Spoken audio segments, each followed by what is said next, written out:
നമസ്കാരം. Master key അക്കാഡമിയുടെ പുതിയൊരു ക്ലാസ്സിലേക്ക് എല്ലാവർക്കും സ്വാഗതം. നമ്മുടെ ജൂനിയർ കോപ്പറേറ്റീവ് ഇൻസ്പെക്ടർ എക്സാമിന് വേണ്ടിയുള്ള സൂപ്പർ 5 സീരീസിലെ 6ാമത്തെ എപ്പിസോഡാണ് നമ്മൾ ഇന്ന് ഇവിടെ പഠിക്കാൻ പോകുന്നത്. ഓക്കെ ആണല്ലോ? ഇന്ന് 6ാമത്തെ എപ്പിസോഡായിട്ട് വന്നിരിക്കുന്നത് നമ്മുടെ കോപ്പറേറ്റീവ് ലോവിലെ പ്രധാനപ്പെട്ട 5 ചോദ്യങ്ങളാണ്. 5 ചോദ്യങ്ങളും അതുമായി ബന്ധപ്പെട്ട കുറച്ച് എക്സ്പ്ലനേഷനും. ഓക്കെ ആണല്ലോ? ഈ എക്സ്പ്ലനേഷൻ ആയിട്ട് തരുന്ന പോയിന്റ്സുകളെല്ലാം PSC മുൻകാലങ്ങളിൽ ചോദിച്ചിട്ടുള്ളതാണ്. അതുകൊണ്ട് അത്ര പ്രാധാന്യത്തോടു കൂടി വേണം ഈ ക്ലാസ്സുകളെ കാണാൻ. ഓക്കെ ആണല്ലോ? അപ്പൊ നമ്മുടെ 1ാമത്തെ ചോദ്യത്തിലേക്ക് പോകുന്നു. നോക്കാം. 1ാമത്തെ ചോദ്യം നോക്കണേ. Cooperative credit societies act was passed in. Cooperative credit societies act എന്നാണ് പാസ് ചെയ്തതെന്നാണ് ചോദ്യം. 1904 April 25, 1904 March 25, 1912 April 15, 1968 May 15. Okay ആണല്ലോ? കോപ്പറേറ്റീവ് ക്രെഡിറ്റ് സൊസൈറ്റീസ് ആക്ട് എന്നാണ് പാസ്സാക്കിയത് എന്ന് ചോദിച്ചാൽ ഉറപ്പിച്ചു പഠിച്ചോ, 1904 മാർച്ച് 25-നാണ്. ഓക്കെ ആണല്ലോ? കോപ്പറേറ്റീവ് ക്രെഡിറ്റ് സൊസൈറ്റീസ് ആക്ട് എന്നാണ് പാസ് ചെയ്തതെന്ന് ചോദിച്ചാൽ 1904 മാർച്ച് 25-നാണ്. അതിന്റെ ഡേറ്റ് സഹിതം പഠിക്കണം. 1904 മാർച്ച് 25-നാണ് കോപ്പറേറ്റീവ് ക്രെഡിറ്റ് സൊസൈറ്റീസ് ആക്ട് പാസ്സാക്കിയത്. ഓക്കെ ആണല്ലോ? അപ്പോൾ ഈ ഭാഗവുമായി ബന്ധപ്പെട്ട് നമുക്ക് പഠിക്കാനുള്ളത് കോപ്പറേറ്റീവ് ക്രെഡിറ്റ് സൊസൈറ്റീസ് ആക്ടുമായി ബന്ധപ്പെട്ട പ്രധാനപ്പെട്ട കുറച്ച് പോയിന്റുകളാണ്. ഓക്കെ ആണല്ലോ? കോപ്പറേറ്റീവ് ക്രെഡിറ്റ് സൊസൈറ്റീസ് ആക്ട് 1904 അങ്ങനെ തന്നെ പഠിച്ചു വെക്കുക. കോപ്പറേറ്റീവ് ക്രെഡിറ്റ് സൊസൈറ്റീസ് ആക്ട് 1904 എന്നാ പാസ് ചെയ്തത്? മാർച്ച് 25-നാണ്. നോക്കണേ. came into existence March 25, 1904. നമ്മൾ പറഞ്ഞ പോയിന്റ് ആണ്. First cooperative legislation in India, first cooperative credit societies act. Okay ആണ്? First cooperative legislation in India, ഇന്ത്യയിലെ ആദ്യത്തെ കോപ്പറേറ്റീവ് ലെജിസ്ലേഷൻ എന്നാണ് ചോദ്യമെങ്കിൽ കോപ്പറേറ്റീവ് ക്രെഡിറ്റ് സൊസൈറ്റീസ് ആക്ട് ആണ്. ഓർത്തു വെക്കുക. First cooperative legislation in India എന്ന് ചോദിച്ചാൽ കോപ്പറേറ്റീവ് ക്രെഡിറ്റ് സൊസൈറ്റീസ് ആക്ട് 1904 ആണ്. അതുപോലെ തന്നെ first cooperative credit societies act ഏതാണെന്ന് ചോദിച്ചാൽ കോപ്പറേറ്റീവ് ക്രെഡിറ്റ് സൊസൈറ്റീസ് ആക്ട് 1904 ആണ്. 1904 ക്രെഡിറ്റ് സൊസൈറ്റീസ് ആക്ട് അറിയപ്പെടുന്ന 2 പേരുകളാണ് ഫസ്റ്റ് കോപ്പറേറ്റീവ് ലെജിസ്ലേഷൻ എന്നും first cooperative credit societies act എന്നും. അതിന്റെ ആക്ട് നമ്പർ എത്ര ആണെന്ന് ചോദിച്ചാൽ 10 ആണ്. കോപ്പറേറ്റീവ് ക്രെഡിറ്റ് സൊസൈറ്റീസ് ആക്ട് ഇന്ത്യയിൽ 10ാം നമ്പർ നിയമമായിട്ടാണ് നിലവിൽ വന്നത്. അപ്പോൾ അതിന്റെ ആക്ട് നമ്പർ എത്രയാണെന്ന് ചോദിച്ചാൽ 10 ആണ്. കോപ്പറേറ്റീവ് ക്രെഡിറ്റ് സൊസൈറ്റീസ് ആക്ടിന്റെ ആക്ട് നമ്പർ എത്രയാണെന്ന് ചോദിച്ചാൽ എത്രയാണ്? 10ാം നമ്പർ നിയമമാണ്. കോപ്പറേറ്റീവ് ക്രെഡിറ്റ് സൊസൈറ്റീസ് ആക്ടിൽ എത്ര സെക്ഷൻ ആണ് ഉണ്ടായിരുന്നതെന്ന് ചോദിച്ചാൽ ഓൺലി 29 സെക്ഷൻസ്. ഓർത്തു വെക്കണേ. കോപ്പറേറ്റീവ് ക്രെഡിറ്റ് സൊസൈറ്റീസ് ആക്ടിൽ ആകെ സെക്ഷനുകൾ എത്രയാണെന്ന് ചോദിച്ചാൽ 29 സെക്ഷൻ ആണ്. നമ്മളുടെ ഇപ്പോൾ നിലവിലുള്ള കേരള കോപ്പറേറ്റീവ് സൊസൈറ്റീസ് ആക്ട് 1969 എത്ര സെക്ഷൻ ഉണ്ട്? 110 സെക്ഷൻ ആണ്. 201 റൂൾസുമാണുള്ളത്. എന്നാൽ first cooperative legislation in India ആയിട്ടുള്ള cooperative credit societies act 1904 total number of section എത്രയാണെന്ന് ചോദിച്ചാൽ 29 സെക്ഷൻ ആണ്. ചോദിച്ചിട്ടുണ്ട്. 29 സെക്ഷൻ ആണ്.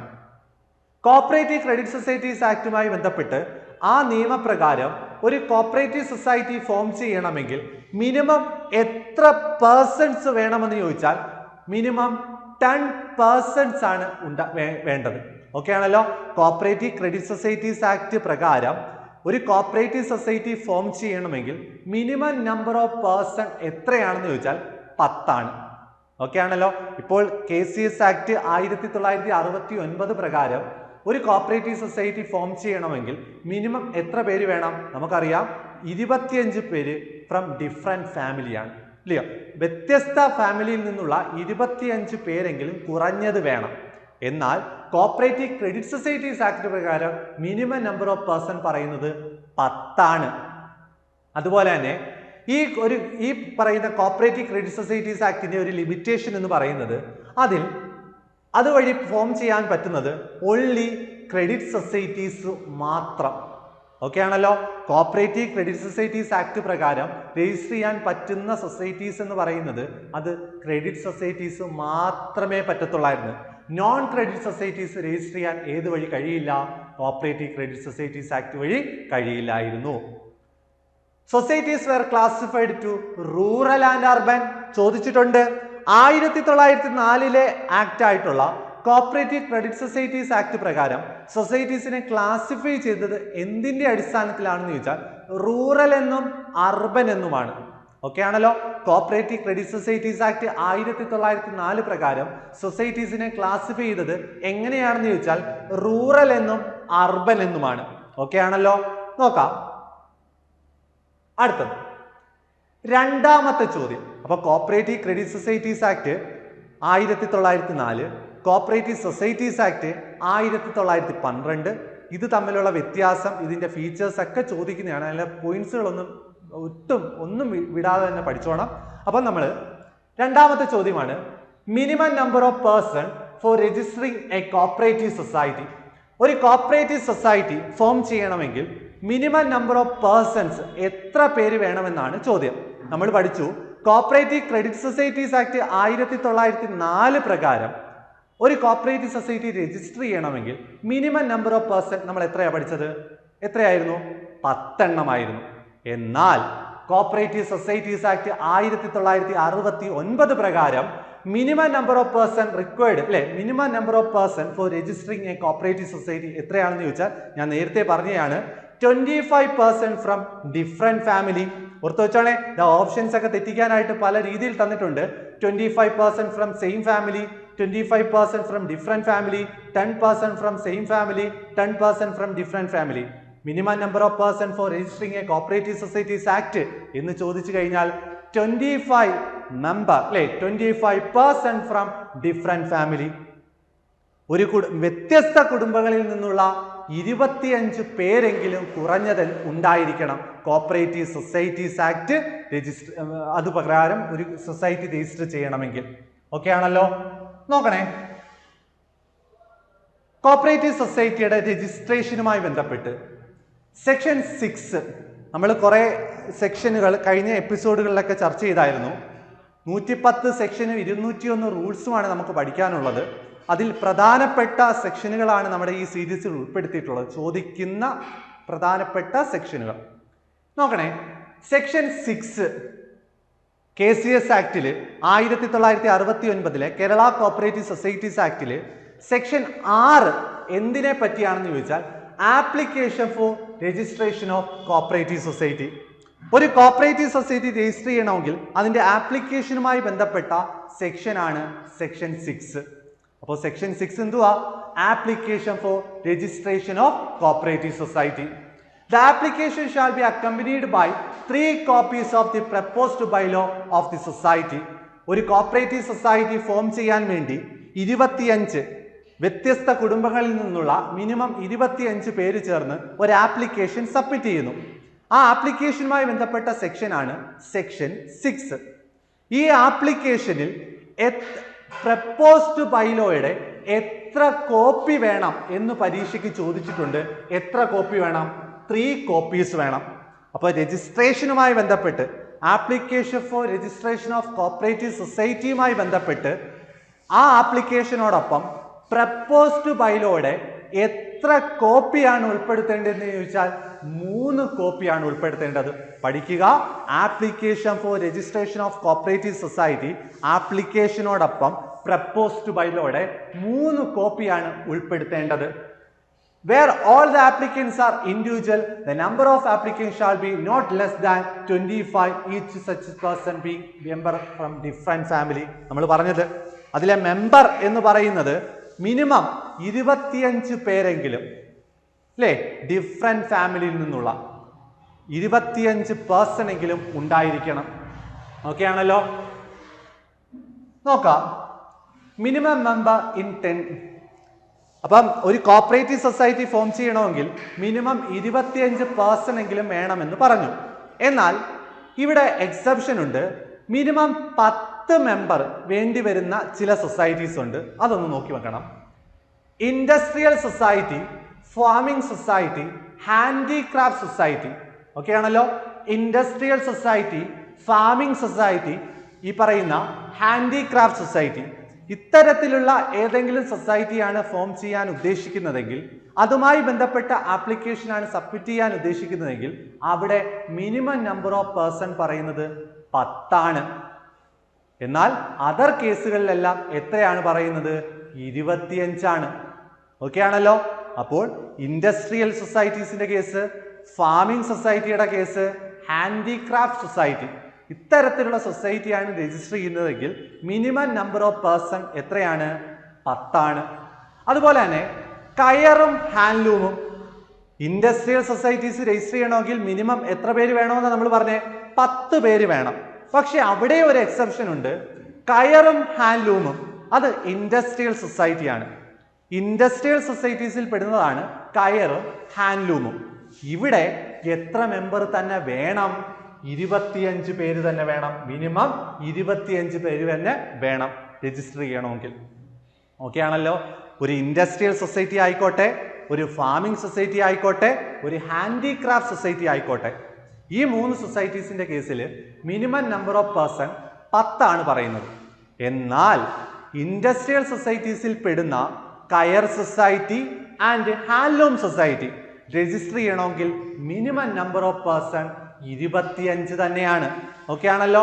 ഓർത്ത് തന്നെ വെച്ചോണേ. അടുത്തത് കോപ്പറേറ്റീവ് സൊസൈറ്റീസ് ആക്ടുമായി ബന്ധപ്പെട്ട്, ലോയുമായി ബന്ധപ്പെട്ട് ചോദിച്ച മൂന്നാമത്തെ ചോദ്യം.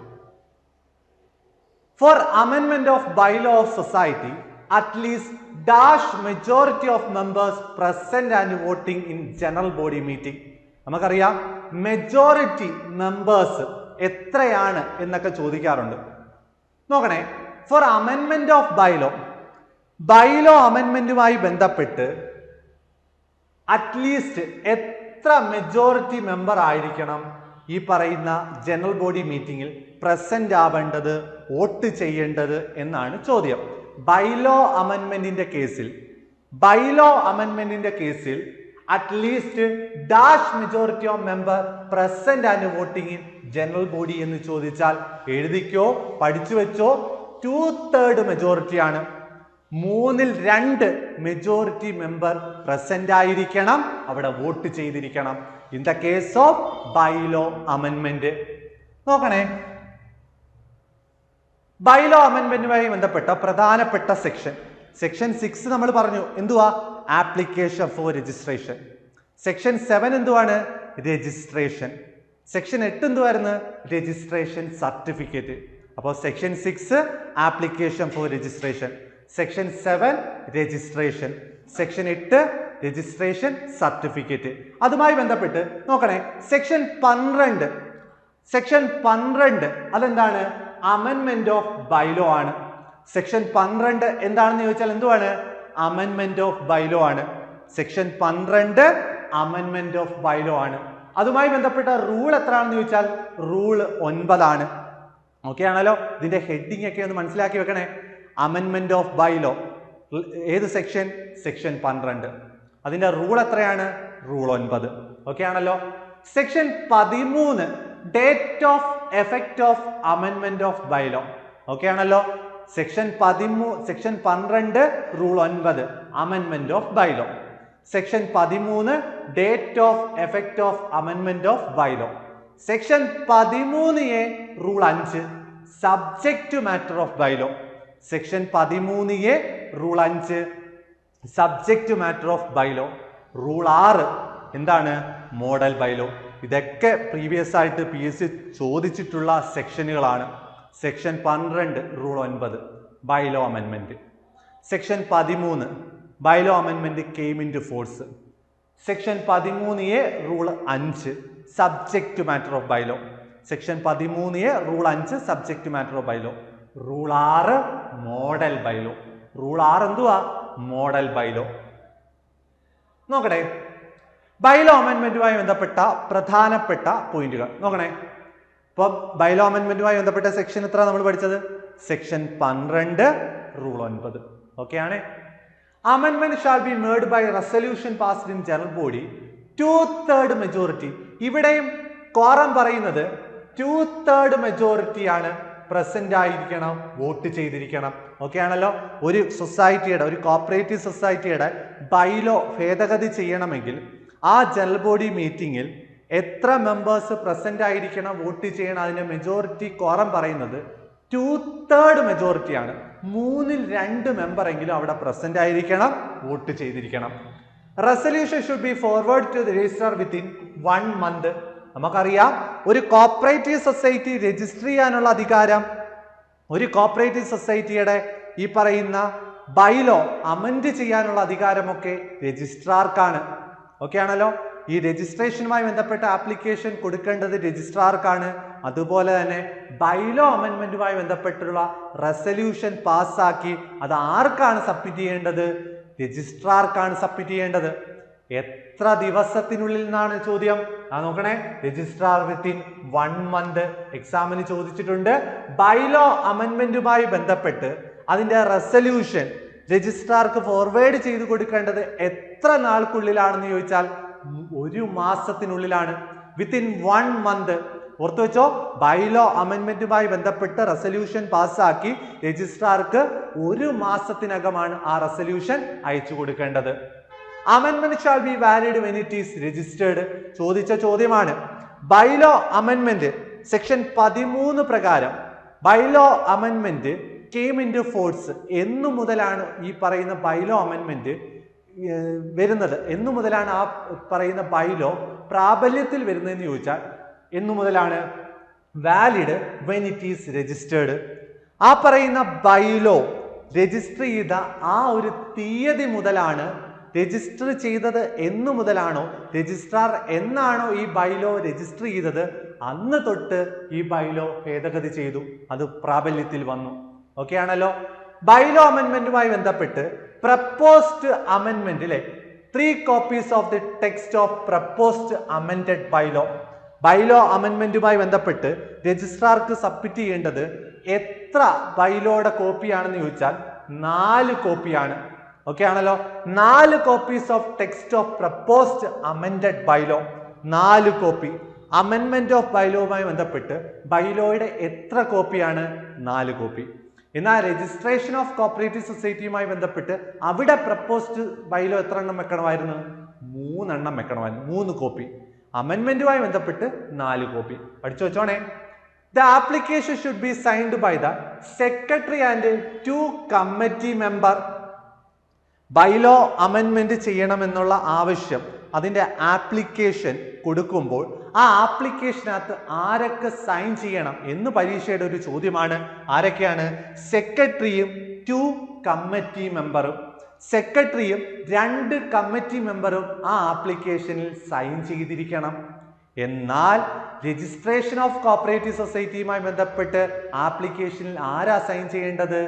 All the applicants. ആ പറയുന്ന മെമ്പേഴ്സ് 25 പേര് അല്ലെങ്കിൽ 10 പേര് ആരൊക്കെയാണോ അവിടെ ഉള്ളത് അവരെല്ലാം ഈ പറയുന്ന ആപ്ലിക്കേഷനിൽ സൈൻ ചെയ്യണം. In the case of registration of cooperative society. പക്ഷേ ബൈലോ അമെൻമെന്റുമായി ബന്ധപ്പെട്ട് ആ ആപ്ലിക്കേഷനിൽ സൈൻ ചെയ്യേണ്ടത് ആരൊക്കെയാണെന്ന് ചോദിച്ചാൽ സെക്രട്ടറിയും 2 committee മെമ്പേഴ്സുമാണ്. ഓർത്തു വെച്ചോണേ. അടുത്തത്, ബൈലോ അമെൻമെന്റുമായി ബന്ധപ്പെട്ട് ഫീസ് ഉണ്ടോ? ഉണ്ട്. രജിസ്ട്രേഷനുമായി ബന്ധപ്പെട്ട് രജിസ്ട്രേഷൻ ഫീസ് ഉണ്ട്. അത് നമുക്ക് വരുന്ന സീരീസുകളിൽ നമുക്ക് പറയാം. ഇവിടെ അമെൻമെന്റുമായി ബന്ധപ്പെട്ട ഫീസ് നിങ്ങൾ ഇവിടെ വെച്ച് അങ്ങ് പഠിച്ചു വെക്കുക. ബൈലോ അമെൻമെന്റിന്റെ ഫീസ് എത്രയാണെന്ന് ചോദിച്ചാൽ 500 രൂപയാണ്. ബൈലോ അമെൻമെന്റിന് ഒരു ഫീസ് ഉണ്ട്. ആ ഫീസ് എത്ര രൂപയാണെന്ന് ചോദിച്ചാൽ 500 രൂപയാണ്. ഓക്കെ ആണല്ലോ. വനിതാ society, SC/ST society, school society, അവിടെ എക്സെപ്ഷൻ ഉണ്ട്. ഈ പറയുന്ന ബൈലോ അമെൻമെന്റിന്റെ ഫീസ് 500 രൂപയാണ് നിശ്ചയിച്ചിട്ടുള്ളത്. പക്ഷേ അതൊരു വനിതാ സൊസൈറ്റി ആണെങ്കിൽ, അതൊരു SC/ST സൊസൈറ്റി ആണെങ്കിൽ, അതൊരു സ്കൂൾ സൊസൈറ്റി ആണെങ്കിൽ അവിടെ ബൈലോ അമെൻമെന്റിന് ഫീസ് എത്രയാണെന്ന് ചോദിച്ചാൽ 50 രൂപ അടച്ചാൽ മതി. ഓക്കെ ആണല്ലോ. 50 രൂപ അടച്ചാൽ മതി. അമെൻമെന്റിന്റെ ഫീസ് എല്ലാ സൊസൈറ്റീസും ബൈലോ അമെൻമെന്റുമായി ബന്ധപ്പെട്ട് എത്ര രൂപ അടയ്ക്കണമെന്ന് ചോദിച്ചാൽ 500 രൂപ അടയ്ക്കണം. പക്ഷേ വനിതാ society, SC/ST society, school society. ഈ 3 സൊസൈറ്റീസും ബൈലോ അമെൻമെന്റിന്റെ ഫീസ് എത്രയാണെന്ന് ചോദിച്ചാൽ 50 രൂപ അടച്ചാൽ മതി. അടുത്തത് 4ാമത്തെ ചോദ്യം. The committee should take a decision for application for membership within dash from the date of application. ഈ പറയുന്ന ലിമിറ്റേഷൻ പീരീഡ്സ് ചോദിക്കാറുണ്ട്. എത്ര ദിവസത്തിനുള്ളിൽ എന്നൊക്കെ ഓരോ കേസുകൾ ചോദിക്കാം. രജിസ്ട്രേഷൻ എത്ര ദിവസത്തിനുള്ളിൽ നടക്കണം, ബൈലോ അമെൻമെന്റ് എത്ര ദിവസത്തിനുള്ളിൽ നടക്കണം എന്നൊക്കെ ചോദിക്കാറുണ്ട്. ഇവിടെ ഒരു കമ്മിറ്റിയിൽ ഒരു മെമ്പർ ആക്കണം ഒരാളെയെങ്കിൽ അയാളുടെ ആപ്ലിക്കേഷൻ എത്ര നാൾക്കുള്ളിൽ ഈ പറയുന്ന അതിൽ ഡിസിഷൻ എടുക്കണമെന്നാണ് ചോദിച്ചിരിക്കുന്നത്. ആപ്ലിക്കേഷൻ ഫോർ മെമ്പർഷിപ്പ്, ഒരു മെമ്പർഷിപ്പുമായി ബന്ധപ്പെട്ടുള്ള ആപ്ലിക്കേഷൻ ആണെങ്കിൽ അത് എത്ര നാൾക്കുള്ളിൽ അത് ഈ പറയുന്ന സ്വീകരിക്കണം. The committee should take decision. Application for മെമ്പർഷിപ്പിൽ മേൽ ഈ പറയുന്ന കമ്മിറ്റി എത്ര നാൾക്കുള്ളിൽ തീരുമാനം എടുക്കണം എന്ന് ചോദിച്ചാൽ 90 ദിവസമാണോ, 2 മാസമാണോ, 1 മാസമാണോ, 3 മാസമാണോ? അപ്പോൾ പഠിച്ചു വെക്കുക. ആപ്ലിക്കേഷൻ ഫോർ മെമ്പർഷിപ്പ്, ഒരു മെമ്പർഷിപ്പുമായി ബന്ധപ്പെട്ടുള്ള ആപ്ലിക്കേഷനാണ് നമ്മൾ കമ്മിറ്റിയിൽ കൊടുക്കുന്നതെങ്കിൽ ആ കമ്മിറ്റി 2 മാസത്തിനകം അതിന്റെ ഡിസിഷൻ എടുത്തിരിക്കണം. എത്ര മാസം അവിടെ പറയുന്നത്? 2 മാസം. മെമ്പർഷിപ്പുമായി ബന്ധപ്പെട്ട് തീരുമാനം എടുക്കേണ്ടത് എത്ര മാസത്തിനുള്ളിലാണെന്ന് ചോദിച്ചാൽ 2 മാസത്തിനുള്ളിലാണ്. ഓക്കെ ആണല്ലോ? പഠിച്ചു വെച്ചോണേ. 2 മാസം. നോക്കാം. Time limit for membership. മെമ്പർഷിപ്പുമായി ബന്ധപ്പെട്ട ചില ടൈം ലിമിറ്റുകളാണ് എക്സാമിന് ചോദിച്ചിട്ടുള്ളതാണ്. മെമ്പർഷിപ്പിന്മേൽ തീരുമാനം എടുക്കേണ്ടത് 2 മാസത്തിനുള്ളിലാണ്. നമ്മൾ പറഞ്ഞ കാര്യം.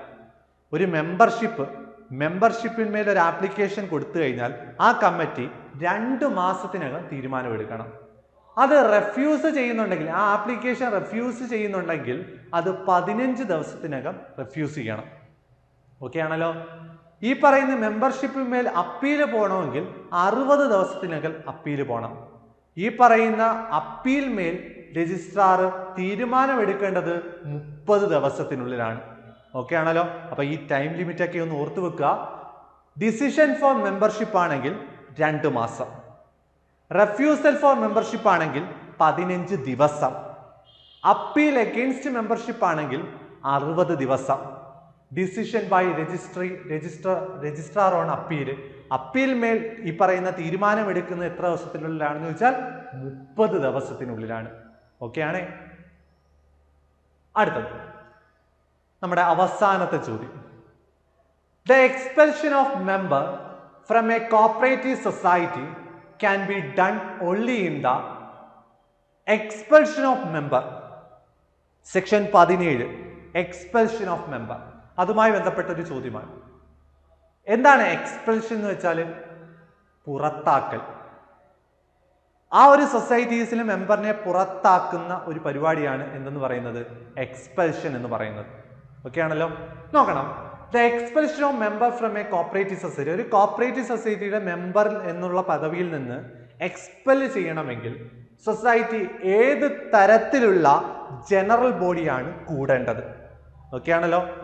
പല തരത്തിലുള്ള ജനറൽ ബോഡി ഉണ്ട്.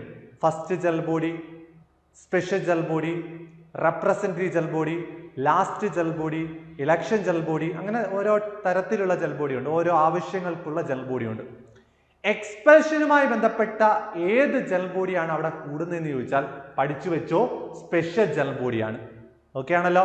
ഒരു സൊസൈറ്റീസിൽ ഒരു മെമ്പറിനെ എക്സ്പെൽ ചെയ്യണമെങ്കിൽ ആ കമ്മിറ്റി കൂടേണ്ടത് ഏത് തരത്തിലുള്ള ജനറൽ ബോഡിയാണെന്ന് ചോദിച്ചാൽ സ്പെഷ്യൽ ജനറൽ ബോഡിയാണ്. ഏത് ജനറൽ ബോഡിയാ? സ്പെഷ്യൽ ജനറൽ ബോഡിയാ. ഓക്കെ ആണല്ലോ? Section 17 rule 18. നമ്മൾ കുറച്ച് സെക്ഷൻസ് ഒക്കെ ഇതിനൂടെ പഠിച്ചു പോകുന്നത്. Section 17 rule 18. എന്താണ് section 17 rule 18? Expulsion of member. ഒരു മെമ്പറിനെ പുറത്താക്കുന്നതുമായി ബന്ധപ്പെട്ട സെക്ഷനാണ് സെക്ഷൻ 17 റൂൾ 18. ഓക്കെ ആണല്ലോ? Section 17 rule 18 expulsion of member. A member can be expelled if he is acting against the interest of society or fail to comply with the provision of bylaw. ഒരു member ഈ പറയുന്ന സൊസൈറ്റീസിന് എതിരായിട്ടോ അല്ലെങ്കിൽ ബൈലോയ്ക്ക് എതിരായിട്ടോ പ്രവർത്തിക്കുകയാണെങ്കിൽ ആ മെമ്പറിനെ പുറത്താക്കാം. അതുമായി ബന്ധപ്പെട്ട സെക്ഷനാണ് section 17, rule 18. If the committee decided to expel such member, a special general body meeting is to be convened.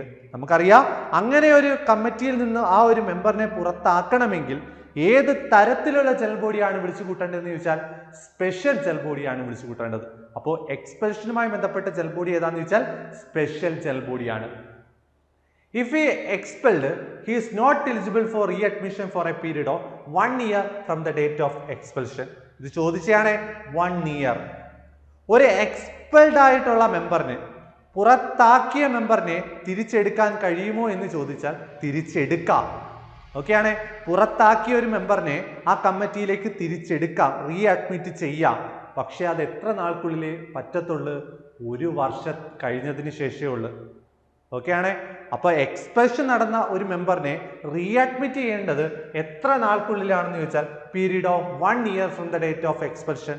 എക്സ്പെൽഷന് ശേഷം 1 വർഷം കഴിഞ്ഞതിന് ശേഷം മാത്രമേ ആ പറയുന്ന എക്സ്പെൽഡ് മെമ്പറിനെ റീഅഡ്മിറ്റ് ചെയ്യാനുള്ള റൈറ്റ് ഉള്ളൂ.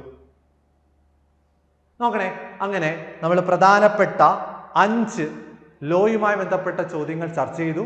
എല്ലാവർക്കും മനസ്സിലായി എന്ന് തന്നെയാണ് വിശ്വസിക്കുന്നത്. ഇനി മറ്റൊരു വിഷയവുമായിട്ട് നമുക്ക് അടുത്ത ക്ലാസ്സിൽ കാണാം. നന്ദി.